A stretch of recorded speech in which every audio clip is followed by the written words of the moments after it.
ஷேய் எப்பா விஸ்வ பிரமா குஜராத் கணக்கு முடிக்கணும். புரியுதா?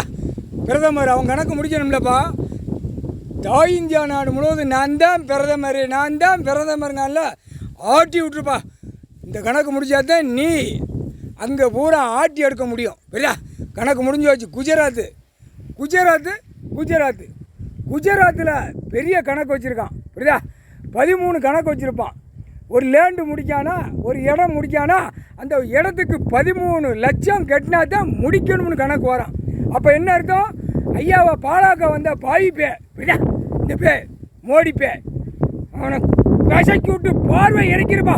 இன்னைக்கோட முடிஞ்சு வச்சு அவன் கண் பார்வையை இறக்கிரு. அவன் 2 கையால் தூக்கி கும்பிடுதான்ல, அதை தூக்க விடாத அளவுக்கு அந்த நோய் தாக்கத்தில் கை தொங்கிக்கிட்டே அலையணும். புரியா? புரிஞ்சுக்கப்பா. குஜராத் கணக்கு முடிச்சாச்சு. குஜராத்தில் உட்காந்துதான் இவன் எப்படி குஜராத்னா பேரை பார்த்தியா? குஜராத்னா உலகமே நான் தான் ஆளுதம்னு கணக்கு. இது 7 சமத்து கணக்கு. அவனை குடுமையை பிடிச்சி ஆட்டிரு. மண்டையில் 4 முடி கூட இல்லை. புரியா? எங்கே அவனுடைய கையை 2 கையை பிடிச்சி ஆட்டிரு. புரியுதாப்பா? பிடிச்சி ஆட்டிரு. நீயோட தொலைஞ்சான் தொலைஞ்சான்ப்பா. இடத்துக்கு சம்மந்தப்பட்ட பூமிக்குள்ள கணக்கு 13 வச்சுருப்பான். எது குஜராத்தில் எது நடந்தாலும் 13 வச்சுருப்பான். அவனை நசுக்கி கந்தல் கோலமாக ஆக்கிறப்பா. நசிக்கிற ஐயா போட்டார் நீதி அரசர். தமிழ்நாட்டில் ஒரு பேர் தொலைஞ்சான். புரியுதா? இப்போ டெல்லி கணக்கு தொலைஞ்சான்.